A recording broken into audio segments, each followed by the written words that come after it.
Up next, I would like to invite Mr. Jorge Rodriguez, Director, Influential Brands, a regional business and brand consulting firm, to moderate the next session on Futuristic Outlook of Retail, the Way Forward. This session will take us through the retail transformation journey and what it takes to succeed in the new digital retail 2.0. Jorge, over to you. Welcome everyone. I am delighted to be the moderator for this panel discussion, and I am glad to introduce you to our wonderful panel. First, Winnie Chan is the CEO and founder of Buying Artisan, an experiential gifting concept born from a rich heritage of craftsmanship. Buying Artisan creates experiences and enables feel-good emotions through customization and personalization of leather and paper gifts for everyone for any occasion. Second, we are glad to have Joshua Koh, who is the CEO of Commune Lifestyle, a Singapore furniture brand with over 80 stores worldwide. Commune is a furniture lifestyle company focused on the design and production of functional and stylish furniture, using sustainable and safe materials for use in urban apartments. Last but not least, we have Andrew Khoo, who is the Chairman and Chief Executive Officer of Malayan United Industries Berhad, and the Executive Chairman and Chief Executive Officer of Mew Properties Berhad. Andrew has over 15 years of experience in the food, retailing, and hospitality sectors, where he held various senior management positions. Thank you for joining us. As you are aware, COVID-19 has caused tremendous impact across all industries, being retail one of the most affected of all. Retail has been going through an accelerator program on its own. Times when we discuss about e-commerce as another channel is gone. Time when we talk about social media as a let's build our community and content when we have time is gone. We are in times where consumers and shoppers are kings and queens, and we simply need to be relevant to their needs. In this context, I will start with one personal question for all panelists. What does retail transformation mean to you? How will you describe your current retail strategy? I guess I will start ladies first. Winnie. Thank you, George, for that introduction. And you're right. I think we have to constantly stay relevant and to constantly rethink and to re-strategize. And for myself, I came from a heritage business in manufacturing. So actually it's bookbinding and leather crafting. And we did not want our traditions and skills passed down from the generations to be lost in the digital age. So taking the legacy of my grandfather, we transformed from being in the business of manufacturing into being in the business of creating experiences and delivering emotions. Now, why do I say that? Because consumers these days, they're looking for experiences that are more personal and more unique. They want to be involved in the journey of choosing and creating whatever they are getting for themselves or for their loved ones. And specifically, I think, happiness in the 21st century, it doesn't come from, accumulating a lot of material possessions. I think we derive pleasure from knowledge, from lifelong learning, from capabilities, from health, from creativity, experiences, interactions with others, and joy in discovery. And so that's what Buying Artisan is about. It's about experiences from the heart, gifts that are timeless, seasonless, well-designed classics that are enduring over time. And so that's what is our value proposition. And for me, after 6 years of growing this business organically with ateliers in key retail malls in Singapore, and having done various pop-ups in Hong Kong, in China, in Philippines, and shipping to 30 countries worldwide via our online store, I believe that we have collected precise data and gained in-depth knowledge of our target audience. And we've also developed SOPs and protocols that maps the customer journey and experience, which we are very confident will ensure fast adoption of our brand into the new markets. Our trademark is already registered in key countries, And our new web store platform can be easily duplicated to different languages and currencies, so making it a breeze for franchisees to adopt. So I believe Fine Artisan, we're now ready to share our intelligent insights and global view of users, stores, and automation to franchisees and to unlock our potential as a global brand. Right. And Joshua? So for me, retail is something new to my family as well. We are from a family business, and I'm also third generation family member, and we came from manufacturing background, and going into retail was something new.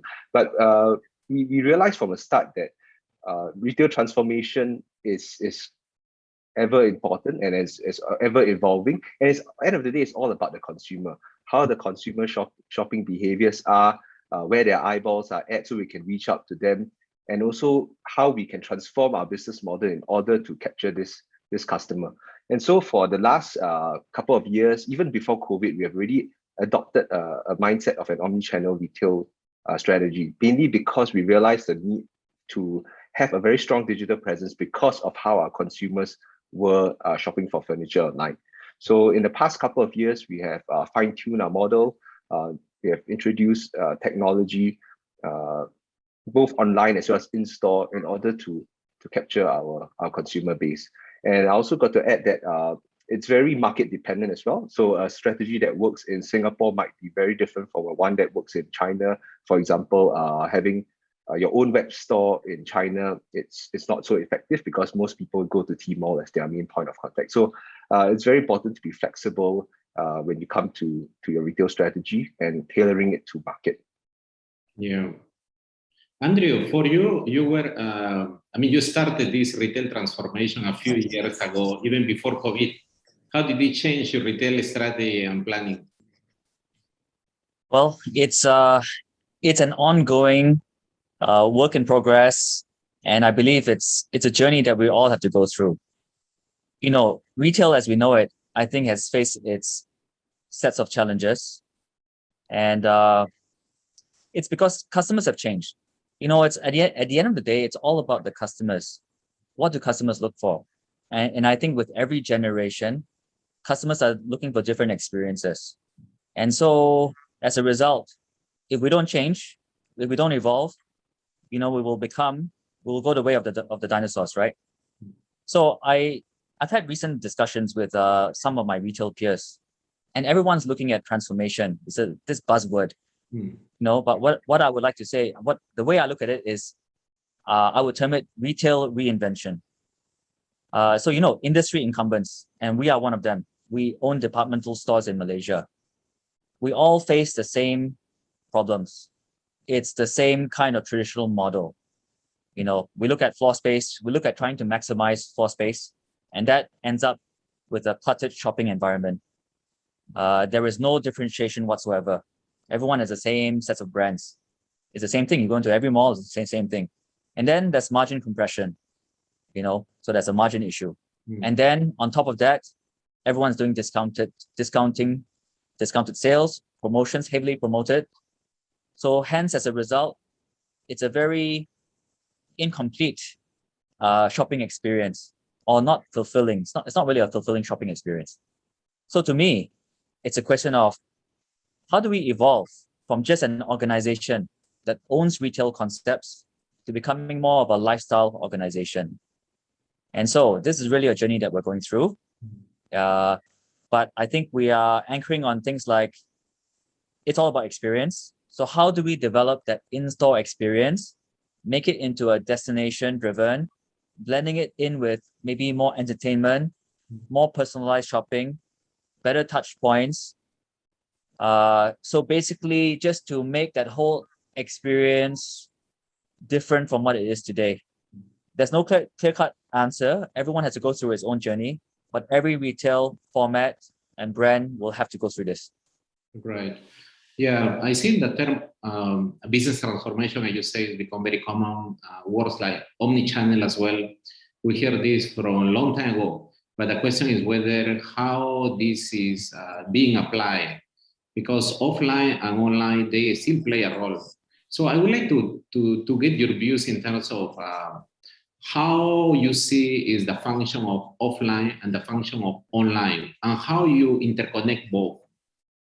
Can I get, I mean, Andrew, you were sharing more about your experiences. I mean, everybody comes from a different standpoint on how they see omni-channel. It's kind of like the holy grail, right?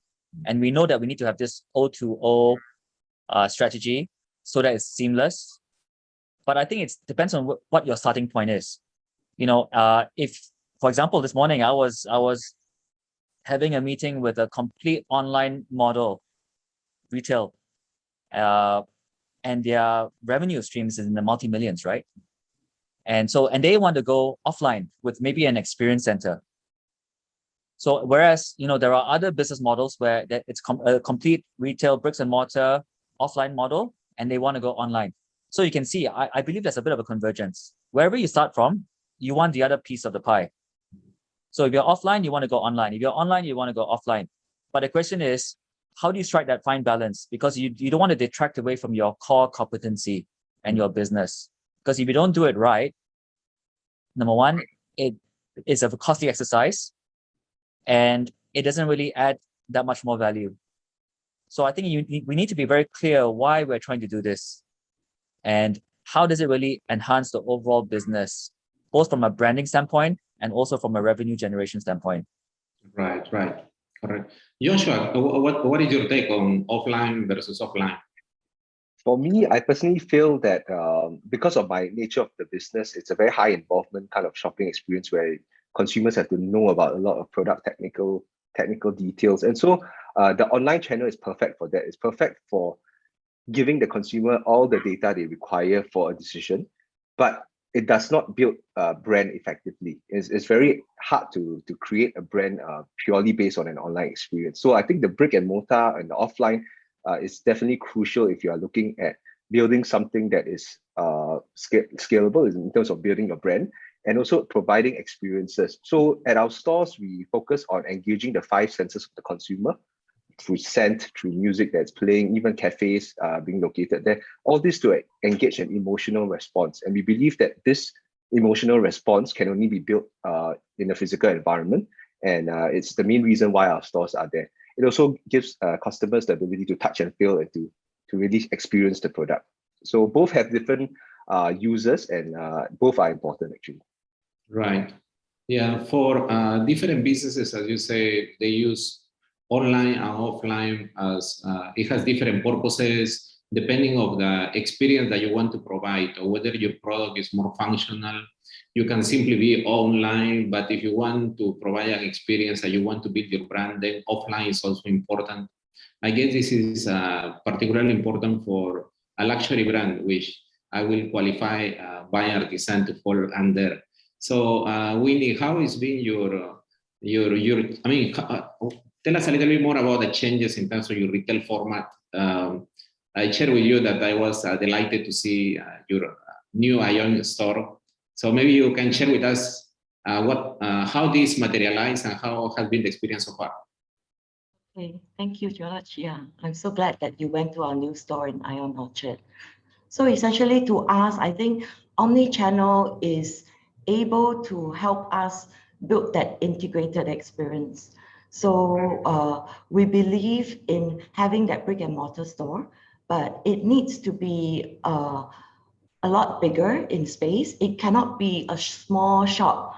Say, because of high rentals, we used to think that maybe push carts would be able to optimize our rental and sales. But now what we're thinking is that we need that bigger space in order to have events, to build new experiences, have exclusive launches for our customers and things like that. So I think By Artisan, we've always been 2 distinct portions, analog and digital, the old school and the new school. So of the tactile experiences of an experience store, I would say the craftsmanship, the storytelling, the touch and feel of products is important. But then at the same time, by going digital, we can expand our reach, and we can actually reach out to the masses, involve everyone, anywhere in the world. And that will really be in line with our goal of being able to spread joy and happiness throughout the world through our products. So I think, going omni-channel was one of the best decisions I made during our lockdown last year in Singapore. And today we have a unified view of our customers, our sales, our inventory. And I must say that all these insights have really helped us in decision making. Yeah. Andrew, I would like to ask you in regards to organizational changes. Yes, we recognize the importance to build our offline as well. I mean, you come from online, you want to build offline. You come from offline, you want to build online. It requires a different mindset. It's kind of adopting your current business model and to embrace it. Certain activities can be outsourced, but certain activities need to become part of the core activities of the organization. How have you built your team? What is the approach that you are taking towards a full omni-channel organization?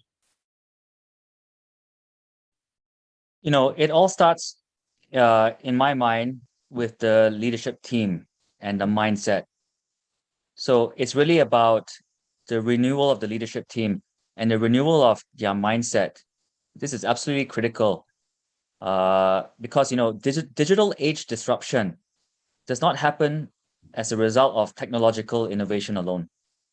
So disruption occurs only when business leaders with a digital age mindset can develop a new business model. Only then can customers' needs be addressed more effectively. So I always start with the leadership team, making sure that we open their minds to new ideas and we have enough time to strategize, brainstorm. Once we come up, anchor on something, then it's a question of putting it into place with a proper project team and execution. So that's where I would start. Yeah. How about you, Joshua? I think in regards to just changing the topic to sustainability, companies are onboarding into this sustainability and the importance of saving the earth. And what is your take in terms of being a sustainable retailer? What does it take to be a sustainable retailer? Sure. For furniture, especially our kind of product, we use a lot of timber, and it's always a very sensitive topic when it comes to timber. So for our brand, we always believe that the environment should not suffer as a result of making a profit. So all our materials, or as much as we can, we source from sustainable resources, traceable timber, not deforested timber. We also use higher grade materials that are not harmful to not only the environment, but to the consumer's health. And all this might come at a cost increase because of the quality and the specification of the material. But we believe that consumers nowadays have an understanding of what sustainability is and are willing to pay a premium if you can communicate clearly to them about what your brand stands for and your personal stance on the environment. But another take that I actually have on sustainability is actually how we can design and build product that can last a longer time. And because we design stuff that are more timeless in nature, not so fast fashion kind of designs, as well as the well-spec materials, they do last a longer time. And because of that, we don't throw stuff away after 3 to 5 years. And that is, in fact, a more sustainable arrangement with regards to building the brand. Yeah. I guess the same apply to buying artisan, Winnie.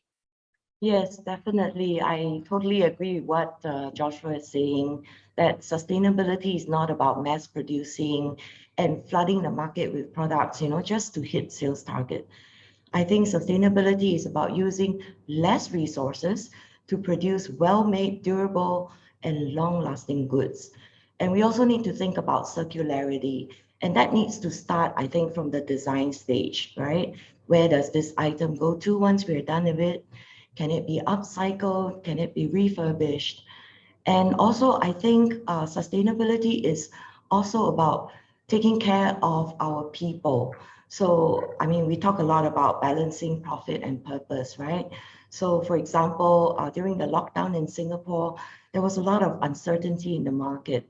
So our frontline retail staff they were feeling very fearful because, you have dropping footfalls, drop in sales, and you see a lot of service industry and F&B workers being retrenched, right? So they were getting very worried.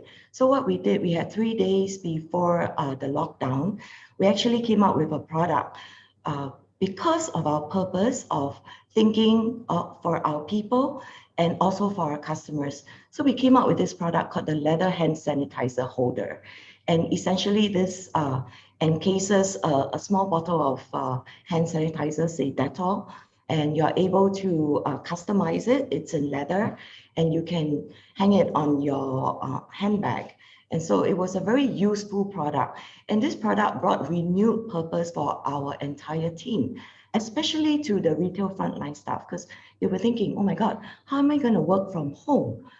Because my job is supposed to be in the store. So this product was also in line, I think, with our DNA of leather crafting and personalizing goods. So I think, having that purpose will help to drive where we should go and what we should do. Yeah, correct. How about, there is an aspect about business growth moving forward. I think retail space is becoming more available in shopping malls. Yes. You see some opportunities, and I think it's all about customer expectations as they evolve. They have a higher expectation from the brand. It's not just about transaction, but an experience. Yes. I would like to hear from all of you in regards to your expansion plans, whether it's locally or regionally. Maybe Winnie, we start with you. Yeah, okay, yeah. So I think, yeah, totally agree. The brick and mortar store is now a place where we introduce the product. The customer does not need to purchase. They can understand, and then they can decide to buy when they go home. So I think my Artisan's expansion plan would be to continue to work on expanding our reach via e-commerce. I think during our last 2 years, we learned a lot about search, about retargeting, about that frictionless journey online, mapping the customer journey. We also learned how to articulate our voice to our community through newsletters and social media. But beyond that, we are on the lookout for good spaces where we can have collaborations like what we did with our latest store in Ion Orchard with Sunday Folks, which is a dessert and ice cream store. So these different experiences bring a lot of the joy of discovering, and also just it engages the customer better. And we want to continue to do this. And yes, George is right with, all the international brands who have mandates like, let's cut 1,000 stores worldwide. Brands like us now have an opportunity to get prime spaces in the retail malls. So we will continue to look for those spaces. And also we want to continue to grow our e-commerce, which I think last year saw a 376% increase year on year for that part of the business. Right. Joshua? Okay, so for myself, I think for the Singapore market, we believe in having like large format stores. And so I think my shop currently at Millennium Walk is sufficient enough to cater to the Singapore market. But overseas wise, traditionally I've used a franchise kind of model for expansion. And that has worked well, especially in countries like China, Malaysia.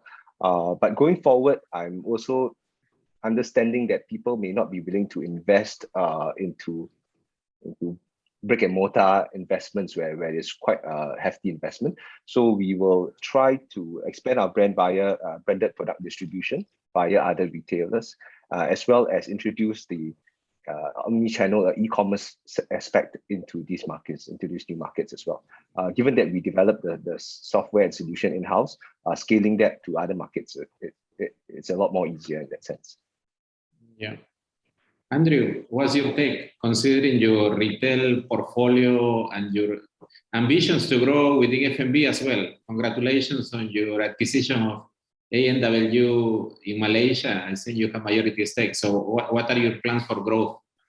Yeah, no, thank you. I think,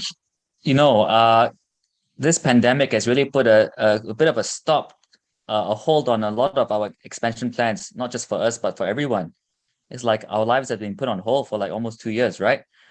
So, but I think next year onwards, there's going to be a tremendous growth opportunity. And as you know, many companies, especially in Singapore, they try to look overseas. They try to look regionally. So similarly, we're doing that. For our own retail concepts, we're looking at, okay, one is online growth, of course, through e-commerce platforms and vendor platforms. We're looking at international markets like Vietnam. One of the brands that we've invested into is Benjamin Barker, and we're just about to sign up a franchise, for Vietnam plus other countries.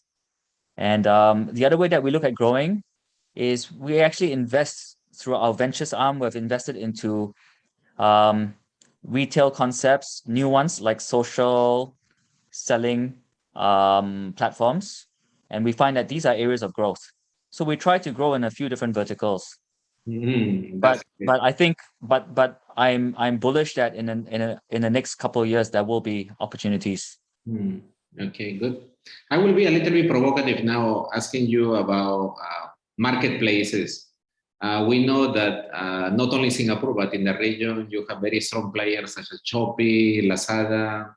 What's your take in terms of the marketplaces? Is it a good to have? Is it a must have? Or you feel that there are other alternatives to consider? Maybe Andrew, we continue. I mean, I think it's all about brand versus sales opportunity, right? And so I think you need to start with that perspective first. What's your brand positioning? And is it appropriate for your brand? And from there, you can then decide which are the platforms, which are the channels that you should be going for. Of course, platforms like Lazada, Zalora, it all has a use, and it's a great way to create brand awareness and to create some sales opportunity. But I think the very first question is it appropriate for your own brand? Yeah, correct. Yosha? I think it's as for what Andrew said, yes, it's really about the brand strategy that you are pursuing, and also at the stage of growth of the company. I think if you're a small startup and you need the traffic flow that the marketplaces provide, I think it's a good opportunity to start something there, because it's going to be very costly if you did your own store on your own site and invested into marketing. But that's it. There are things that are limiting factors for marketplaces in terms of the experience that you want to showcase because of the fixed structure that they tie you into. So I think that it really depends on stage of growth as well as brand strategy. Winnie? I think marketplaces have the reach that as a small startup, you might want that. But then again, it's very price competitive. So you better have a very unique product to differentiate yourself. Otherwise, you will just be fighting on price. In terms of building a brand, I think having your own site and e-commerce platform is a better option. Yeah, actually brand building, you require multiple touch points, and as you said, managing your own platform is also critical.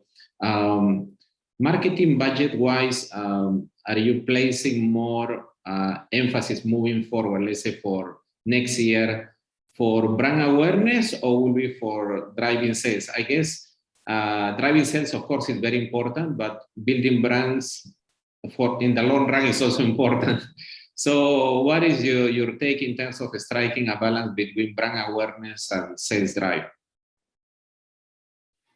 Shall I go first? Yes. So yeah, I think these two different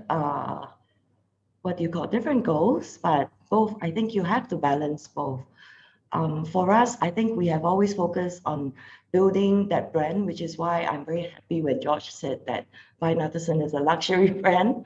So, I know that one of our goals has been reached, but essentially, I think we also need to drive conversion. So those are two separate things that I think we need to balance, right? So when we talk about content creation, how we created content that is not necessarily about sales. So for example, last year, we had a forum to celebrate International Women's Day, where we invited women leaders from different industry, from fashion, from F&B, from consulting, from property, to come together to share what are the challenges that they are facing due to the COVID-19 pandemic. And then we had a lawyer come on board to actually share with us what are the potential pitfalls that we may face moving forward. So content like this, it's not driving any sales, but it is meaningful content that will reach out to your community, which I think is just as important. Joshua? Okay, I'll go next. So again, because we are a high involvement product, word of mouth is very important. So having the right brand building investment is extremely important, especially when people go to their friends' houses or their families, relatives' house, and they see a piece of product there. If they can identify with that brand, it definitely helps to drive in sales as well. But that's it. End of the day, we still need to survive, and in order to grow fast, we still need to do significant investment into the promotional side of things. So for me, it's really a 50-50 split with regards to brand building versus the promotional aspect. Andrew? Yeah, I mean, the way I look at it is that we are really looking at pivoting towards a digital strategy, because that is really the future for us. So in that marketplace, there will be more allocation towards digital marketing. And to me, it's also about a balance between brand building, but also an allocation for clear ROIs, and customer acquisitions. Yeah, that is, thank you so much for sharing. I think there is so much to talk about retail. It covers multiple fronts, from online, offline, people, retail strategy, social media, and other aspects, but we are just within the right time frame. So I will ask maybe one last questions to all our esteemed panelists. What will be your advice for maybe retailers and aspiring retailers to be? What consideration they should take for the future? What they should put this as a key elements to consider to avoid any potential pitfalls after so many things that have recently happened. So I will start with Winnie, this last question. Okay, I would say number one, know your purpose. So I've been sharing that, at Fine Artisan, our purpose has always been for our people, our customers, our community, and also our craftsmen. Number two, I think you need to differentiate your business and know what is your unique value proposition. And lastly, I think you need to instill that culture of continuous innovation, meaning that the organization must be agile. You must have an open mindset to new concepts, and also the courage to go ahead. And even if you make mistakes, to have that culture of a no blame culture when mistakes are made. Right, Joshua? Ini, you stole everything I had to say. but I guess, yeah, with the constant challenges popping up, we first started with the lockdown, and then now we are hit with supply chain disruptions, manpower issues. It's very important for business leaders to have the agile mindset, as what we had mentioned. I think it's important to have a problem-solving mindset rather than being fixed on a problem and pulling yourself down. So have a mind that seeks to resolve solutions by looking at what are the current tools out there, digital being one of the key enablers to help us with that, and allow us to move forward in these challenging times. And the second thing I would like to bring up is also investment in the workforce. I think your people are it's said many times, your people are the most valuable asset. And at this stage, yes, we really do see that in order for the business to scale, you really need a very strong team and a strong workforce to support the leadership. And so we are constantly investing in our people, sending them for courses to upskill them so that they can handle the new business challenges that come our way. That's great. That's great. Andrew? Okay. Retail is facing a very difficult period. So let's not fool ourselves.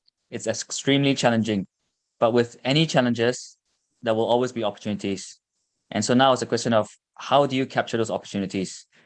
So I think, the best way is to start at the root of it and clearly understand what your vision is. So an organization must be able to engage its stakeholders, right? And to do that, you really need to have an inspiring purpose articulated in a very clear mission statement. So, in this book called Start with Why, the author Simon Sinek says that what differentiates great leaders and companies is that they make it easy for people to understand the why behind them. So I think that's where you need to start, really. If you really understand the why, then you can build a plan which can benefit customers, and then you can earn the trust of your customers and your partners. Rightly say, and 100% correct. I think purpose is the key element for any businesses, not only retail, but being such an important element for a retail business, the human touch, the human interaction. I think having a very strong purpose is critical for any organization, even for any business leader to succeed. So with that, we conclude our session. I would like to thank to our panelists. I think we learned quite a few good insights. We get their views across different segments. So thank you all. And I would like also to thank the Franchise Licensing Association for this opportunity. Thank you so much and have a good day ahead. Bye-bye. Thank you, George, and all our panelists.